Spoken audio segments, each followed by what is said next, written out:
चलिए दोस्तों, बात करते हैं आज की मुख्य खबरों की, बड़ी अपडेट्स की। एक नज़र डालते हैं देश भर की तमाम बड़ी खबरों पर। पहली अपडेट देखिए, संसद के शीतकालीन सत्र की तारीख का ऐलान हो गया है।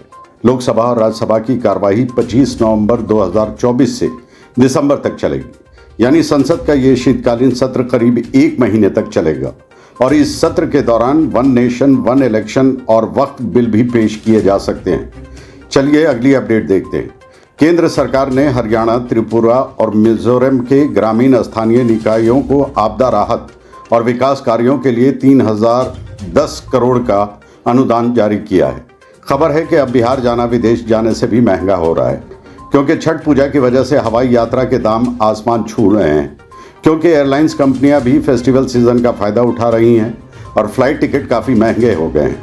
अगर आप मुंबई से पटना या दरभंगा जाना चाहते हैं तो अभी फ्लाइट का टिकट 13,000 से 18,000 के बीच चल रहा है, जबकि आम दिनों में इस रूट के लिए हवाई टिकट की कीमत 7,700 तक होती है।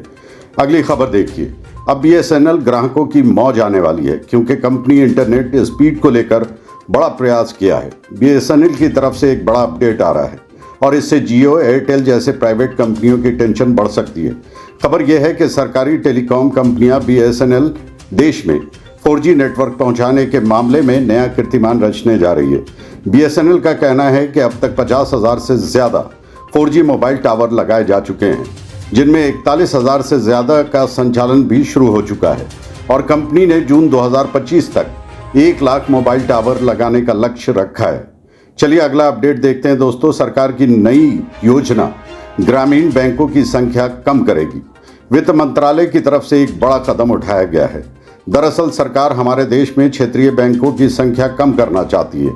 अभी देश में 43 ग्रामीण क्षेत्रीय बैंक हैं और सरकार इन्हें घटाकर 28 करना चाहती है। तो इसके लिए किया जाएगा कि कुछ क्षेत्रीय ग्रामीण बैंकों का विलय किया जाएगा। सरकार का कहना है कि इससे बैंकों को लागत कम करने और पूंजी आधार बढ़ाने में मदद मिलेगी। चलिए अगली खबर देखते हैं। पासपोर्ट रैंकिंग पर एक रिपोर्ट सामने आई है। अभी दुनिया में सिंगापुर का पासपोर्ट सबसे मजबूत है, जबकि हमारे पड़ोसी देश पाकिस्तान का पासपोर्ट सबसे कमज़ोर है। जहां तक पासपोर्ट रैंकिंग में भारत की बात है तो दोस्तों, भारत का पासपोर्ट भी शक्तिशाली पासपोर्ट वाले देशों की रैंकिंग में 83 नंबर पर है, जबकि पहले नंबर पर सिंगापुर और दूसरे नंबर पर ये 5 देश हैं: फ्रांस, जर्मनी, इटली, जापान और स्पेन। चलिए अगली खबर देखते हैं। एक श्रद्धांजलि। बिहार कोकिला के नाम से मशहूर शारदा सिन्हा जी का निधन हो गया है। उन्हें छठ गीतों के जरिए पहचान मिली और संयोग देखिए, उन्होंने छठ के महापर्व से एक दिन पहले दिल्ली एम्स में अंतिम सांस ली। उनके निधन पर PM नरेंद्र मोदी ने भी दुख जताया। वैसे आप जानते ही होंगे कि दोस्तों, छठ का महापर्व भी शुरू हो चुका है। सभी देशवासियों को छठ के महापर्व का बहुत बहुत हार्दिक शुभकामनाएं। ये पर्व बिहार, UP, दिल्ली आदि इलाके में बड़े ही धूमधाम से मनाया जाता है। चलिए खबरों में आगे बढ़ते हैं। आप सुप्रीम कोर्ट का बड़ा फैसला देख सकते हैं। सरकार हर निजी संपत्ति पर कब्जा नहीं कर सकती। सुप्रीम कोर्ट ने अपने ही 46 साल पुराने फैसले को पलटते हुए बड़ा आदेश दिया। निजी संपत्तियों के अधिग्रहण को लेकर सुप्रीम कोर्ट ने यह अहम फैसला देते हुए कहा कि सरकार इन्हें नहीं ले सकती। यानी लोगों की निजी संपत्ति, सरकार हर संपत्ति पर कब्जा नहीं कर सकती है और अपना कोई प्रोजेक्ट शुरू नहीं कर सकती। सुप्रीम कोर्ट ने कहा कि हर निजी संपत्ति कोई भौतिक संसाधन नहीं है, जबकि 1978 में सुप्रीम कोर्ट ने इसके उलट फैसला दिया था, जिसमें कहा गया था कि निजी संपत्ति पर भी सरकार का अधिकार है। लेकिन अब सुप्रीम कोर्ट ने अपने ही फैसले को बदल दिया है। आप देख सकते हैं सुप्रीम कोर्ट ने यह फैसला देते हुए क्या 4 मुख्य दलीलें दी। वहीं दोस्तों, सुप्रीम कोर्ट ने मदरसा एक्ट पर भी बड़ा फैसला देते हुए UP मदरसा एक्ट को वैध बताया। देश के 17 लाख से ज्यादा मदरसा छात्रों के लिए राहत भरी खबर आई है। उन्हें सरकारी स्कूलों में नहीं भेजा जाएगा। बहरहाल सुप्रीम कोर्ट ने UP सरकार के मदरसा एक्ट को बरकरार रखा है, लेकिन PG और रिसर्च सिलेबस तय करने पर भी रोक लगा दी है। उत्तर प्रदेश सरकार ने UP मदरसा बोर्ड शिक्षा एक्ट पर रोक लगा दी है। ये एक्ट 2004 में बना था और अब सुप्रीम कोर्ट के इस फैसले के बाद उत्तर प्रदेश में मदरसे चलते रहेंगे और 16,000 मदरसों में पढ़ने वाले 17 लाख छात्र सरकारी स्कूलों में भी भेजे जाएंगे। वहीं दोस्तों सुप्रीम कोर्ट के मुख्य न्यायाधीश सीजीआई चंद्रचूड़ ने भी कुछ बयान दिए। उनका कहना है कि न्यायिक स्वतंत्रता का मतलब हमेशा सरकार के खिलाफ फैसला देना नहीं होता। सीजीआई ने कहा कि हमने ए अर्नब से लेकर जेड जुबैर तक सभी को जमानत दी है। ये मेरा फिलॉसफी है। न्यायपालिका की स्वतंत्रता का मतलब सरकार के खिलाफ फैसला देना नहीं है। दरअसल कई लोग जो सुप्रीम कोर्ट और उसके जजों को राजनीतिक दायरे में ले जाते हैं, ये बात सुप्रीम कोर्ट के जज सीजीआई चंद्रचूड़ ने ऐसे ही आलोचनाओं पर कही। जजों पर शक करना सिस्टम को बदनाम करने जैसा है। चलिए देखते हैं अगली बड़ी खुशखबरी। रेलवे का नया प्लान। अब ट्रेनों को A1 की नज़र से देखा जाएगा। ट्रैक पर गैस सिलेंडर या कोई भी चीज मिलने पर ट्रेन आर्टिफिशियल इंटेलिजेंस के जरिए खुद ही स्थिति को कंट्रोल कर लेगी। हाल ही में आप जानते ही होंगे कि ऐसे कई मामले देखने को मिले। कुछ असामाजिक तत्व रेलवे ट्रैक पर गैस सिलेंडर या लोहे की रॉड डाल देते हैं।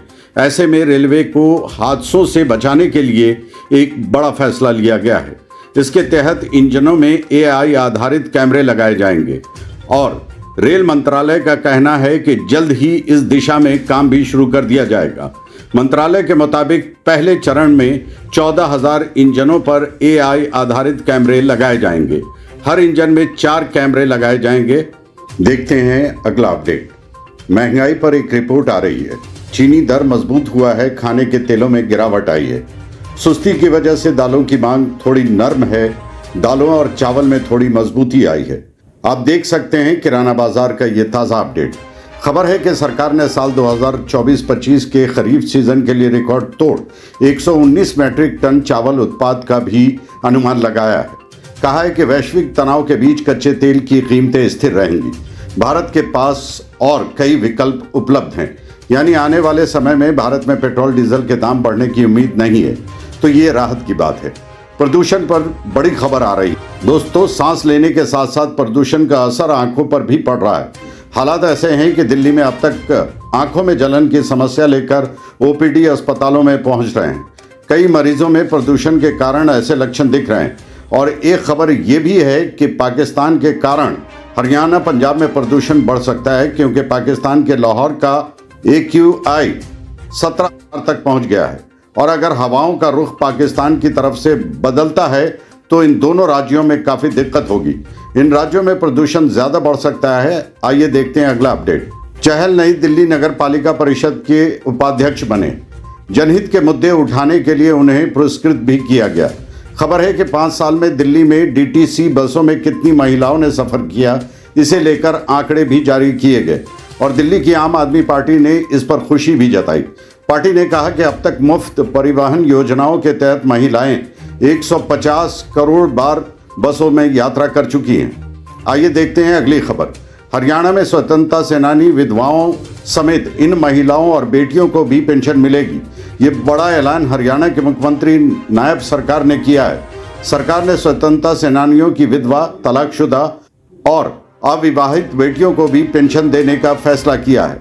हालांकि हरियाणा सरकार की तरफ से ये शर्त भी रखी गई है कि ऐसी महिलाओं के लिए आय का कोई दूसरा जरिया नहीं होना चाहिए।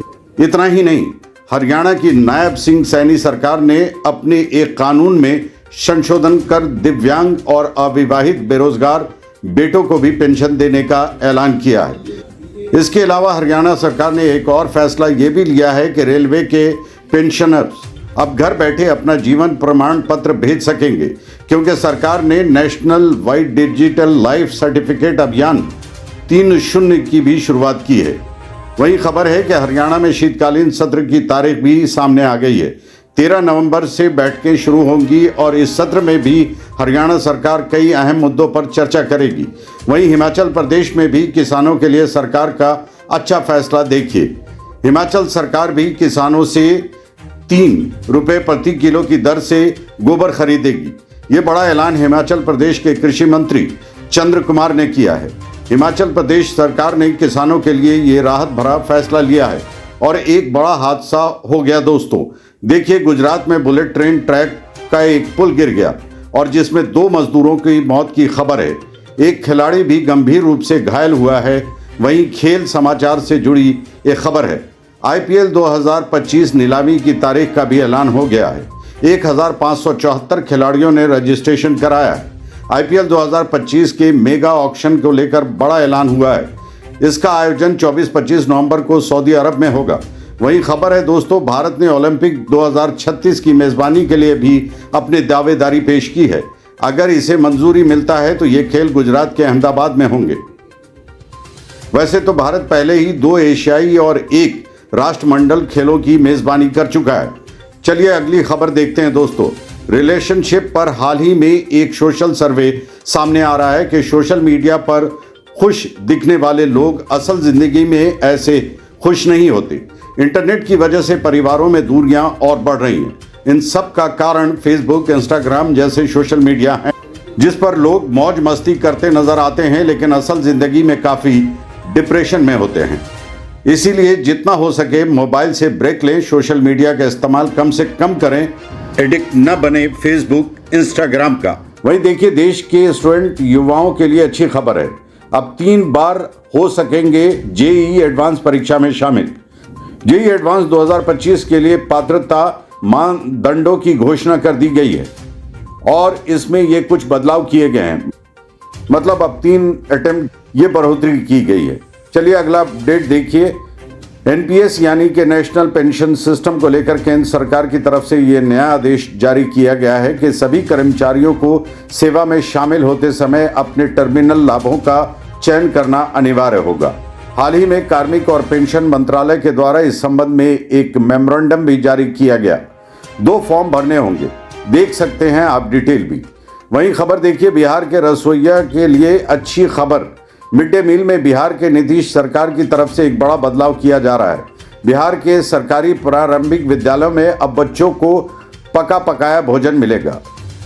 शिक्षा विभाग ने पीएम पोषण योजना के तहत मध्याह्न भोजन व्यवस्थापक के माध्यम से ये सुविधा शुरू करने का फैसला किया है और इसमें रसोइयों की अहम भूमिका होगी। पहले चरण में बिहार के 10 जिलों के 20 पंचायतों के विद्यालयों में ये सुविधा लागू की जाएगी। तो इससे होगा ये कि बच्चों और शिक्षकों का समय बर्बाद होने से बचेगा, क्योंकि पका पकाया खाना मिलेगा, तो खाना पकाने में टाइम वेस्ट नहीं होगा। और बिहार सरकार ने रसोइयों को भी व्यवस्थापक बनाने की इजाजत दे दी है। मैनेजमेंट देख पाएंगे मिड डे मील का। चलिए अगली खबर देखिए। अब उत्तर प्रदेश में पान मसाला गुटखा मशीन के रजिस्ट्रेशन पर योगी कैबिनेट ने बड़ा फैसला लिया है। इससे कंपनी मालिकों को बड़ी टेंशन भी हुई है। दरअसल बात कुछ यूं है कि गुटखा, तंबाकू, पान मसाला बनाने वाली जो मशीनें होती हैं, इन पर भी अब जीएसटी लगेगा। अभी तक तो केंद्र सरकार द्वारा ये जीएसटी में मशीनों को पंजीकरण कराने का आदेश था, वरना जुर्माना लगाने का प्रावधान था। तो ये प्रावधान अब यूपी राज्य में भी लागू कर दिया गया है। कल ही योगी कैबिनेट की बैठक हुई, उसमें यह फैसला लिया गया। वहीं देखिए बड़ी खबर, उत्तर प्रदेश में मिला 800 किलो नकली टोमेटो सॉस। अगर आप भी होटल, रेस्टोरेंट वगैरह में टोमेटो सॉस खाते हैं तो जरा सोचिए आपकी सेहत के साथ कितना बड़ा खिलवाड़ किया जा रहा है। और अक्सर त्यौहार के मौसम में तो आप देखते होंगे कि आए दिन खबरें सामने आती है नकली मिठाइयों, घी की। राजस्थान जयपुर का भी एक और मामला सामने आया। दिवाली बाद ही अभी कल ही इसमें 1100 किलो यानी 1 टन से भी ज्यादा नकली पनीर जब्त किया गया। दिल्ली बाईपास और जोटवाड़ा के गोदाम पर फूड सेफ्टी विभाग की तरफ से यह बड़ी कार्रवाई की गई।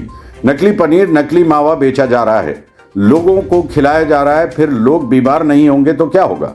तभी तो मैं आपको कहता हूं कि बाजार की चीजें जितना हो सके दोस्तों कम खाया करें। मिठाई खानी है तो घर पर ही बनाकर खाएं। खबर देखिए, अब मच्छरों पर काबू पाया जा सकेगा।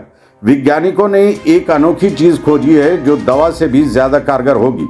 मच्छरों पर काबू पाने के लिए ब्रिटिश वैज्ञानिकों ने एक ऐसा बैक्टीरिया खोजा है जो मच्छरों की वृद्धि को नियंत्रित करने में मदद कर सकता है। जर्नल ऑफ अप्लाइड माइक्रोबायोलॉजी में प्रकाशित वैज्ञानिकों के अध्ययन को आप भी देख सकते हैं। आइए देखते हैं कुछ अतिरिक्त शिक्षा अपडेट। दोस्तों, राजस्थान में सफाई कर्मचारी भर्ती के लिए आवेदन 20 नवंबर तक स्वीकार किए जाएंगे। 23,820 पदों के लिए भर्ती की घोषणा की गई है, लेकिन अभी तक केवल 10,000 फॉर्म ही आए हैं। हरियाणा शिक्षा बोर्ड के एडमिट कार्ड भी आज लाइव होंगे। 17 नवंबर को होगी छात्रवृत्ति योजना की परीक्षा। 48,000 बच्चे ले सकेंगे भाग और खबर है कि हिमाचल प्रदेश में जल्द ही 6,297 प्री प्राइमरी शिक्षकों की भर्ती की घोषणा की जाएगी। अगर आपके 12वीं में 50% अंक आए हैं तो ऐसे युवा आवेदन कर सकेंगे। तो जल्द ही हिमाचल प्रदेश में ये शिक्षक भर्ती आने वाली है।